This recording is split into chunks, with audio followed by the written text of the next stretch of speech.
Shriram news.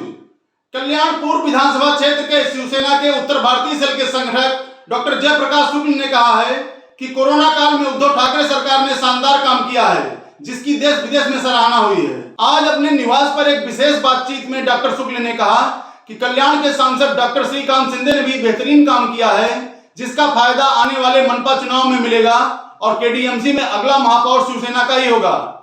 उन्होंने लोगों से अपील की कि वे गणपति उत्सव के दौरान कोरोना नियमों का सख्ती से पालन करें ताकि इस महामारी को हराया जा सके। शुक्ला जी, आपको अभी शिवसेना में नया पद मिला है, उसके लिए आपको बहुत बहुत अभिनंदन। और पद मिलने पर आपकी पहली प्रतिक्रिया क्या है? सर्वप्रथम मैं महाराष्ट्र के मुख्यमंत्री, यशस्वी मुख्यमंत्री कहूँगा, उद्धव जी ठाकरे को बहुत बहुत धन्यवाद देता हूँ। पालक मंत्री एकनाथ शिंदे जी को धन्यवाद देता हूँ। खासदार डॉक्टर श्रीकांत शिंदे जी को धन्यवाद देता हूँ। और उससे भी ज़्यादा जो स्थानिक लोग हैं यहाँ के, जैसे गोपाल लांगे जी हैं, मेरे मित्र रिंकू पाठक जी हैं, शरद पाटिल जी हैं, आधा दर्जन से ज़्यादा मराठी नेतृत्व वाले जितने भी नगर सेवक हैं, मेरे मित्र हैं, उन लोगों के प्रयत्न से, या वो लोग बहुत पहले से ही मुझे चाहते थे कि शुक्ला जी भी राजनीति में आए, जबकि मुझे कोई रुचि नहीं थी, मैं पहले ही आपसे बता चुका हूँ। बट समाज के प्रति कुछ दायित्व हर इंसान का बनता है। जो लोग कहते हैं कि राजनीति में नहीं जाना चाहिए, राजनीति गंदी चीज है, उनसे सिर्फ एक ही सवाल पूछता हूँ, राजनीति में यदि सब यही सोचेंगे तो देश का हश्र क्या होगा? वही होगा। तो उससे ऊपर जाने की सोच से, शिवसेना की विचारधारा से प्रेरित होके मैं इस पार्टी का उत्तर भारतीय सेल का विधानसभा संगठक के रूप में मुझे चुना गया है। मैं सभी शिव सैनिकों का तहे दिल से आभार व्यक्त करता हूँ। हाल में महानगर पालिका के इलेक्शन होने वाले हैं, तो आप लोगों के लिए एक बड़ी कसौटी है। क्या संभावनाएं देख रहे हैं आप चुनाव में? देखिए, पार्टी ने मुझे संगठक के रूप में लाया है कल्याणपुर में। संगठक शब्द ही एक ऐसा है कि जो लोग तितर बितर हुए हैं, नेता बहुत है, कार्यकर्ता कोई नहीं है। हर समाज में एक व्यक्ति अपने आप को नेता समझता है। ब्राह्मण समाज ये नेता है, वैश्य समाज ये नेता है। आज भी वो दौर है, लोग कहते हैं कि नहीं है, पर है। ये सच है, इसको आप झुटला नहीं सकते, बिल्कुल नहीं झुटला सकते हैं। ऐसा आज भी चालू है।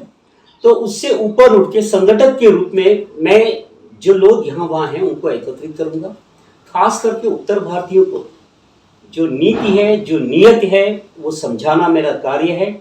और मैं विश्वास के तौर पे आपको कहता हूँ, महापौर शिवसेना का ही होगा। उत्तर भारतीय और शिवसेना के संबंधों के बारे में तमाम भ्रांतियां लोगों में हैं। आप किस रूप में शिवसेना को देखते हैं? भ्रांतियां, यह शब्द कहकर आप शायद उत्तर भारतीय को अपमानित कर रहे हैं या शिवसेना को अपमानित कर रहे हैं, मुझे समझ में नहीं आ रहा है। कोई भ्रांतियां नहीं है सर। यह वह समाज है जब संजय निरुपम को बाला साहब ठाकरे ने अपनाया, ये वही शिवसेना आज भी है। तो भ्रांतियां कहाँ है? ये गलत प्रचार माहौल में हो रहा है समाज में। कुछ ऐसे लोग हैं, हम शिवसेना पे वोट नहीं देते हैं, ऐसे भी लोग बोलने वाले हैं। उनको समझाइए, उनको समझने की आवश्यकता है कि जब भी राज्य में, देश में कोई आपदा आती है, सबसे पहले शिवसेना आगे आती है। उदाहरण लीजिए, अमिताभ बच्चन जब घायल हुए थे, शिवसेना का एम्बुलेंस आया था। और ये सार्वजनिक रूप पे बाला साहब ठाकरे जब जीवित, उनके सामने अमिताभ बच्चन ने स्वीकारा था कि शिवसेना है तो मुंबई है, शिवसेना है तो महाराष्ट्र है। कल्याण में आप किन किन मुद्दों पे वोट मांगेंगे लोगों से? मुद्दे बहुत सारे हैं। और देखिए, कहते हैं कि शिक्षा है, आरोग्य है, और हमें मांगने की आवश्यकता ही नहीं है। खासदार शिंदे साहब ने बहुत अच्छे कार्य किए हैं। हॉस्पिटल पहले नहीं था यहाँ पे।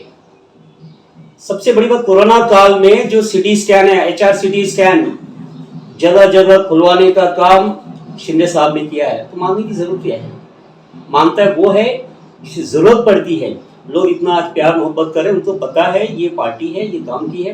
हम अपने काम के बल पर उनके पास जाएंगे, उनसे आशीष लेंगे, और मुझे पूरा विश्वास है वो आशीष देंगे। कोरोना काल में उद्धव ठाकरे सरकार के कार्यों को आप किस तरह से आंकते हैं? एक नंबर दूंगा मैं उनको। पूरे देश में धारावी पैटर्न हिंदुस्तान में नहीं पूरे विश्व में सराहा गया है। इसके बाद भी अगर कोई पूछे कि कोरोना काल में उद्धव साहब ने क्या किया है तो शर्म आनी चाहिए उन लोगों को।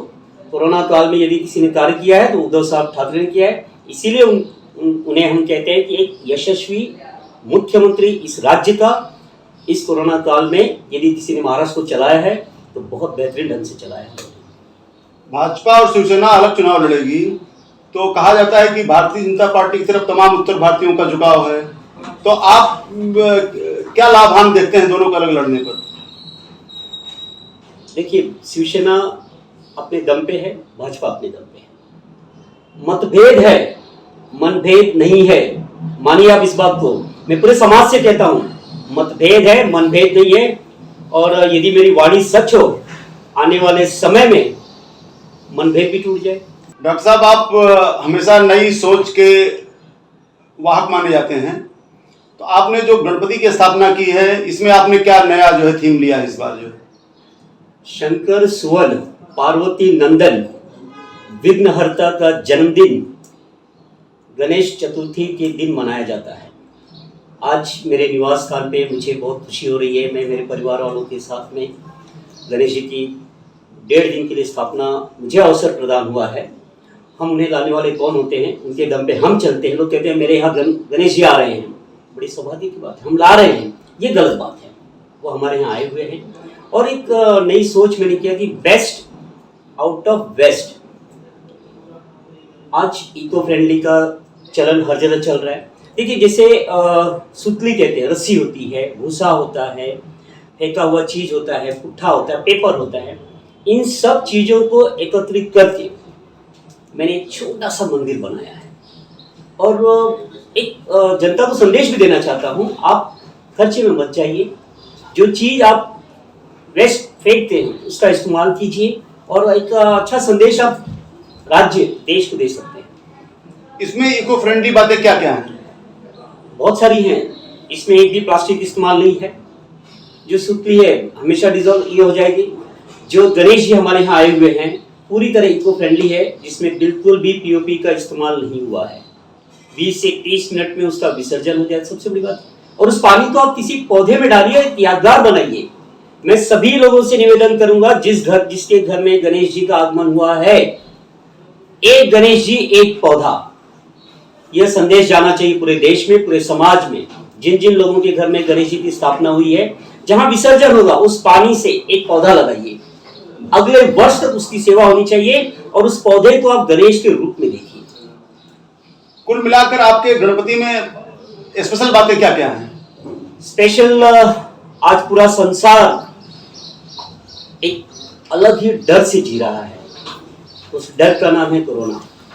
आप एक डॉक्टर भी हैं और कोरोना को लेकर लोगों को बहुत जागरूक करते रहे हैं, तो अपने गणपति के माध्यम से इस अवसर पर आप जो है लोगों को क्या संदेश देना चाहेंगे आयुर्वेद के नजरिए से? सबसे पहले जब आप मेरे घर पे आए होंगे, बाहर एक मैंने बोर्ड लगा के रखा है, इस वर्ष गणेश दर्शन के 3 नियम। मास्क, हाथ धोए, दूरी बने। एक छोटा सा मैसेज मैंने बाहर ही रख दिया है ताकि लोग है ना, आप जाइए दर्शन करने, वो 3 नियम का पालन कीजिए। ये मैं नहीं कह रहा हूँ, ये गणपति बप्पा स्वयं कह रहे हैं आज। इसीलिए मेरे सजावट में मैंने नीचे भारत का नहीं विश्व का नक्शा बनाया है और उसमें मैंने पूरा विश्व को एक मास्क पहना दिया है और ऊपर से गणेश जी आशीर्वाद दे रहे हैं। वो ये कहना चाहते हैं कि मास्क ही आपका जीवन बचाने वाला है। और हम भक्तजन उनसे निवेदन करते हैं, हद कर दी आपने, अब बस हे प्रभु, अब भारत को ही नहीं पूरे विश्व को कोरोना महामारी से बचा लीजिए। ये आपके चरणों में प्रार्थना है। धन्यवाद।